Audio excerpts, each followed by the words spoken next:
ಬಿಸಿಲಿನಿಂದ ತತ್ತರಿಸಿದ ಜನರಿಗೆ good news. ರಾಜ್ಯಕ್ಕೆ ಪೂರ್ವ ಮುಂಗಾರು ಭರ್ಜರಿ ಎಂಟ್ರಿ. ಮಾರ್ಚ್ 11, 12ರಂದು ಮಳೆಯಾಗುವ ಸಾಧ್ಯತೆ.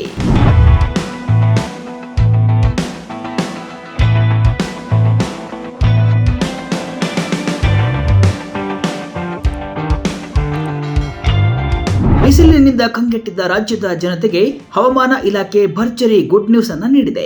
ಬಂಗಾಳ ಕೊಲ್ಲಿಯಲ್ಲಿ ಹವಾಮಾನ ವೈಪರೀತ್ಯ ಹಿನ್ನೆಲೆ ಕರ್ನಾಟಕದಲ್ಲಿ 2 ದಿನ ಮಳೆಯಾಗಲಿದೆ ಅಂತ ಇಲಾಖೆ ಮುನ್ಸೂಚನೆಯನ್ನ ನೀಡಿದೆ. ಇದರಿಂದ ಬಿಸಿಲಿನ ಝಳಕ್ಕೆ ತತ್ತರಿಸಿದ ಜನರಿಗೆ ಕೊಂಚ ನಿರಾಳ ಸಿಗಲಿದೆ. ಅಲ್ಲದೆ ರಾಜ್ಯಕ್ಕೆ ಶೀಘ್ರದಲ್ಲಿಯೇ ಪೂರ್ವ ಮುಂಗಾರು ಮಳೆ ಆಗಮನವಾಗಲಿದೆ ಅಂತ ಹವಾಮಾನ ಇಲಾಖೆ ತಿಳಿಸಿದ್ದು, ಮಾರ್ಚ್ 11 ಹಾಗೂ 12ರಂದು ಕರ್ನಾಟಕದ ಹಲವು ಜಿಲ್ಲೆಗಳಲ್ಲಿ ಮಳೆಯಾಗಲಿದೆ ಅಂತ ತಿಳಿಸಿದೆ. ಹಾಗಾದ್ರೆ ಯಾವ್ಯಾವ ಜಿಲ್ಲೆಯಲ್ಲಿ ಮಳೆಯಾಗಲಿದೆ ಅನ್ನೋದನ್ನ ನೋಡೋದಾದ್ರೆ, ರಾಜ್ಯದ 14 ಜಿಲ್ಲೆಗಳಿಗೆ ಮಳೆ ಮುನ್ಸೂಚನೆ. ಉತ್ತರ ಕರ್ನಾಟಕಕ್ಕಿಲ್ಲ ಮಳೆ ಭಾಗ್ಯ. ಹೌದು, ಬಂಗಾಳ ಕೊಲ್ಲಿಯಲ್ಲಿ ವಾಯುಭಾರ ಕುಸಿತವಾಗುವ ಸಾಧ್ಯತೆ ಇದ್ದು, ಮಾರ್ಚ್ 11 ಹಾಗೂ 12ರಿಂದ ರಾಜ್ಯದ ಹಲವು ಜಿಲ್ಲೆಗಳಲ್ಲಿ ಮಳೆಯಾಗುತ್ತೆ ಅಂತ ಇಲಾಖೆ ಸೂಚನೆಯನ್ನ ನೀಡಿದೆ. ಕರಾವಳಿ ಜಿಲ್ಲೆಗಳು ಹಾಗೂ ದಕ್ಷಿಣ ಕರ್ನಾಟಕದಲ್ಲಿ ಮಳೆಯಾಗಲಿದ್ದು, ಉತ್ತರ ಕರ್ನಾಟಕದಲ್ಲಿ ಮಾತ್ರ ಬಿಸಿಲು ದಗದಗಿಸಲಿದೆ ಅಂತ ತಿಳಿಸಿದೆ.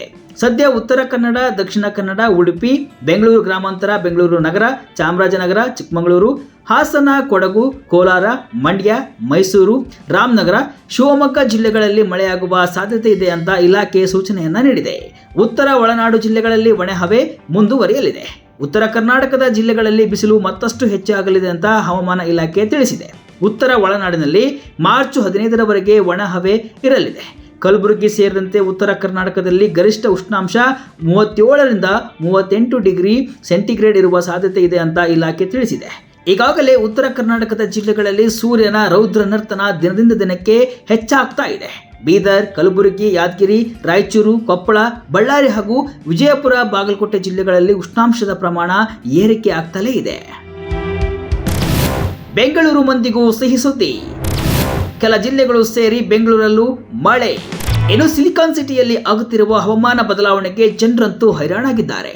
ಬೆಳಗ್ಗೆ ಎದ್ರೆ ವಿಪರೀತ ಚಳಿ, 10 ಗಂಟೆ ನಂತರ ಮೈ ಸುಡುವ ಬಿಸಿಲು, ಸಂಜೆಯಾದ್ರೆ ತಣ್ಣನೆ ಗಾಳಿ. ಇದು ಜನರ ಆರೋಗ್ಯದ ಮೇಲೂ ಕೂಡ ಸಾಕಷ್ಟು ಪರಿಣಾಮವನ್ನ ಬೀರ್ತಾ ಇದೆ. ಅಲ್ಲದೆ 2 ದಿನ ಮಳೆಯಾಗುವ ಸಂಭವವೂ ಇದ್ದು, ಬಿಸಿಲಿನಿಂದ ಹೈರಾಣಾಗಿದ್ದ ಜನರಿಗೆ ಸಂತಸ ಮೂಡಿಸಿದೆ. ಹವಾಮಾನ ಇಲಾಖೆ ಮುನ್ಸೂಚನೆ ಪ್ರಕಾರ ಮಾರ್ಚ್ 13ರವರೆಗೆ ಬೆಂಗಳೂರು ನಗರ ಸೇರಿದಂತೆ 12 ಜಿಲ್ಲೆಗಳಲ್ಲಿ ತುಂತುರು ಮಳೆ ಮತ್ತು ಕೆಲವು ಕಡೆಗಳಲ್ಲಿ ಗುಡುಗು ಸಹಿತ ಮಳೆಯಾಗುವ ಸಾಧ್ಯತೆ ಇದೆ. ಮಳೆಯಾದರೂ ಕೂಡ ತಾಪಮಾನದಲ್ಲಿ ಯಾವುದೇ ಬದಲಾವಣೆ ಆಗಲ್ಲ ಅಂತಾನೂ ಕೂಡ ಇಲಾಖೆ ಎಚ್ಚರಿಕೆಯನ್ನು ನೀಡಿದೆ.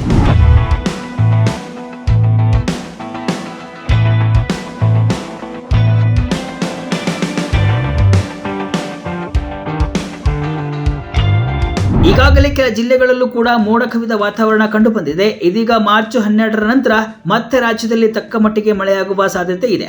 ಫೆಬ್ರವರಿ ತಿಂಗಳಲ್ಲಿ ರಾಜ್ಯದ ಎಲ್ಲೆಡೆ ತಡೆಯಲಾಗದಷ್ಟು ಬಿಸಿಲ ಅಬ್ಬರ ಇತ್ತು. ಮಾರ್ಚ್ ಹಾಗೂ ಏಪ್ರಿಲ್ನಲ್ಲಿ ಇದರ ಜಳ ಇನ್ನಷ್ಟು ಹೆಚ್ಚಾಗುವ ಸಾಧ್ಯತೆ ಇದೆ. ಅದರ ಜೊತೆಗೆ ಮಳೆಯೂ ಬೀಳುವುದರಿಂದ ಕೊಂಚ ಮಟ್ಟಿಗೆ ಖುಷಿಯ ವಿಚಾರ. ದಕ್ಷಿಣ ಒಳನಾಡಿನಲ್ಲಿ ಮಳೆಯಾದರೂ ಕೂಡ ಉತ್ತರಕ್ಕೆ ಮಾತ್ರ ಬಿಸಿಲಿನ ತಾಪ ತಪ್ಪಿದ್ದಲ್ಲ.